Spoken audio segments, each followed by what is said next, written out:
Hey, welcome back to Two Super Guys Trade Stocks. I am Dylan. And I'm Vinny. And today we're going to talk about the Intel disaster as a former Intel shareholder. I know. I just want to take a look at this most recent quarter thing. I may have dodged a bullet on this one. I don't know. Dylan's been telling me I'm an idiot for buying Intel in the first place for what, a year now? So Dude. we're going to talk a little bit about it and see what the most recent numbers look like.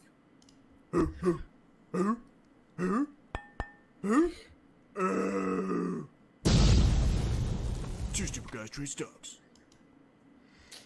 Yep, exactly. So I am a moron, former Intel shareholder. Honestly, I don't know what the hell I was thinking. We'll talk a Well, little bit more the as this goes on. fundamentals look good, but it's like a value trap. Yeah, exactly. I suspect. So this is what happened after they reported earnings this week. There's this massive gap down throughout the rest of the day. They did kind of trend back up a little bit, but pretty brutal. Market was not very happy. That little thumbnail is actually a slide from this most recent earnings. We're going to talk about that at the end of this thing. Over the last year, it's been brutal. I mean, I first bought into Intel stock. It was like $45 or $50 a share, somewhere in that ballpark. I sold 100. Emotional Yeah, damage. exactly. In like the mid 40s.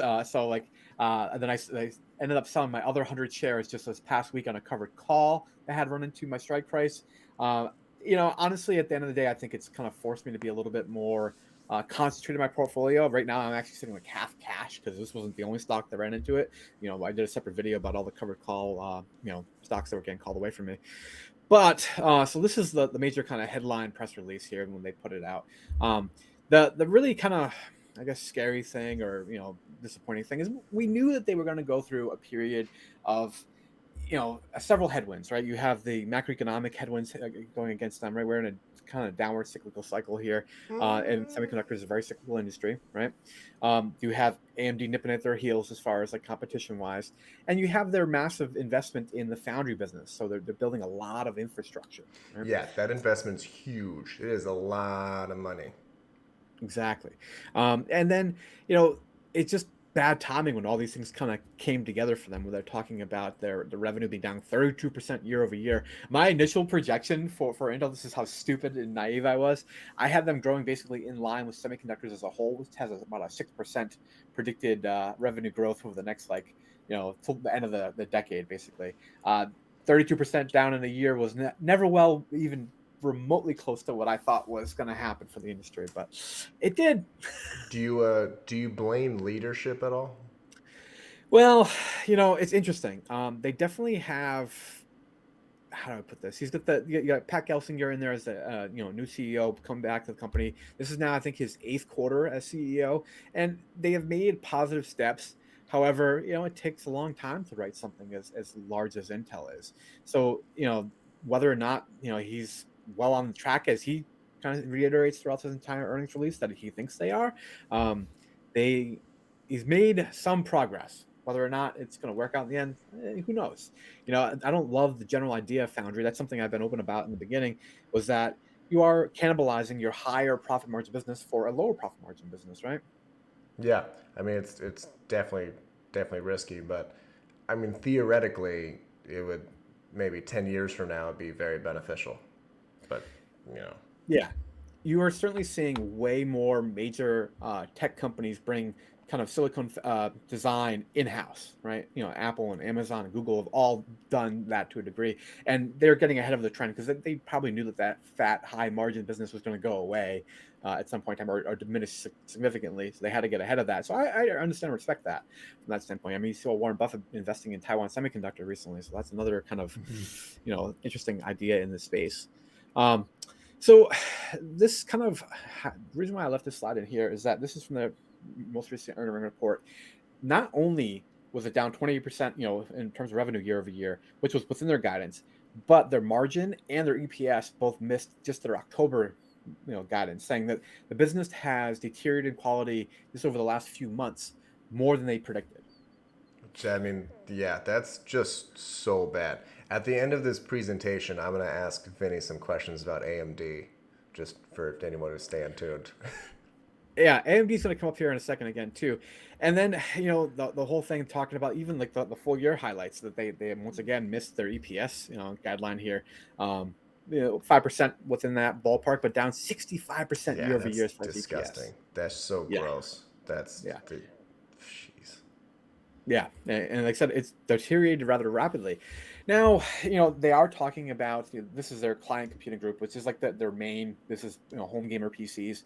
In terms of like what the issues they saw there were, they do have their new node that came out, and obviously when you have a new node come out, you have to have kind of scaling of that node in order to achieve maximum profitability. That's why I left this as like a little gray arrow. It's neither unexpected or positive or negative, but it does hurt margins for a period of time, and they're trying to rapidly iterate to catch up with AMD. So they're talking about releasing their 5 nodes over 4 years, which they say that they're on track for. But they're going to be continually in this period of not quite achieving true scale in order to maximize the profitability of each design iteration until 2025 is basically what their product roadmap looks like right now.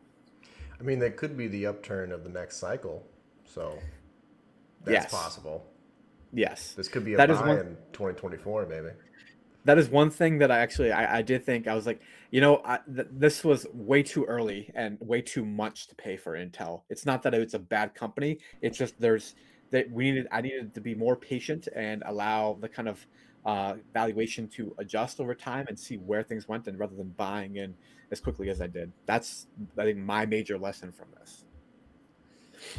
This is their nod to AMD right here, talking about the data center AI group. How AMD's been kind of eating their lunch a little bit and taking a lot more market share, and particularly in the server market. Talking about the competitive pressure, and that also the total addressable market reduced in the first half of this upcoming year 2023 as well. So I think in the That's second half it may grow again. that's my biggest problem with it. And I'll say it at the end. But it's you have a competitor who has vastly less money than you do. This is not acceptable. I think it's Yeah. leadership is a part of it.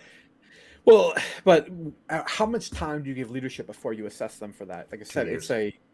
a 2 years, exactly this amount of time. But like you're 2 years, and then you're 2 years in a normal business market environment, or 2 years in a market environment where things are like rapidly deteriorating faster than you can kind of adjust to. Yeah, no, he inherited a pile of issues for not for Yeah, sure, for sure. But if yeah. Lisa Su took over Intel tomorrow, that stock price is going crazy.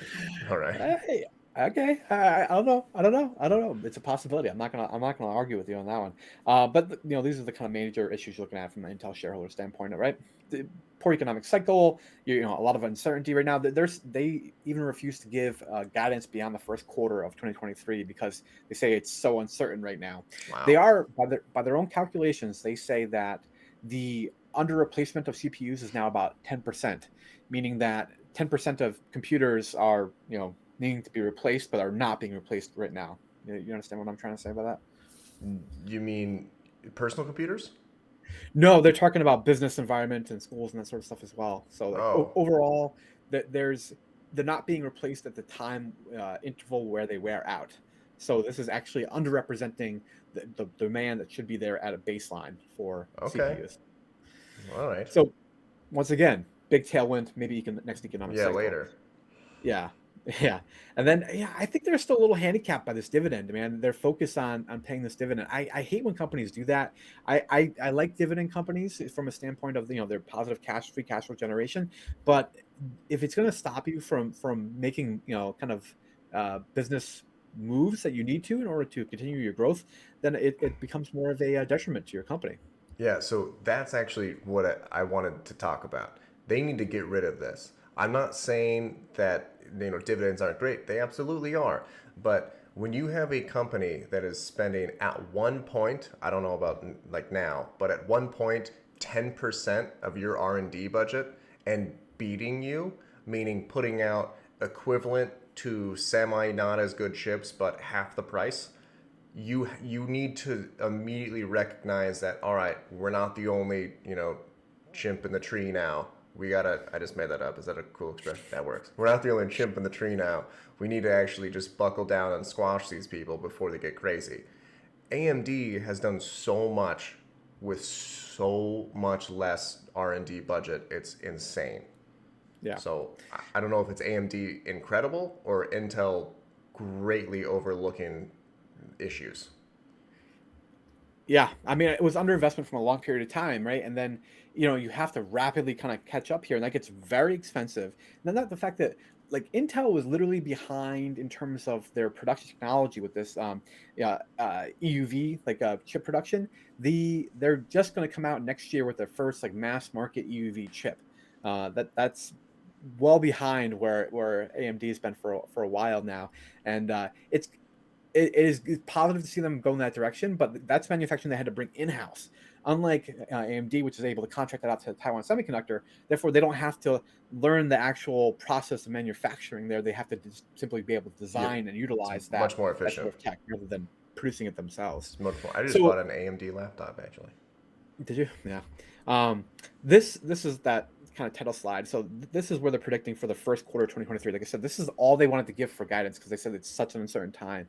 But still, despite having a horrible year this year, you're still talking about sequential reduction. To this degree of they're actually going to go negative on their EPS in the upcoming quarter is their prediction right now. That's pretty wild. Yeah, That is yeah, pretty hefty. Man. exactly. And they're talking about a $3 billion cost reduction by the end of this year and an $8 to $10 billion by 2025. But they're paying a $1.5 billion in dividend per quarter. That's yes, you want to be prudent with your cash flow, but I think that's kind of where you get to this point where I'm saying like almost like the dividend seems like to be hampering them a little bit.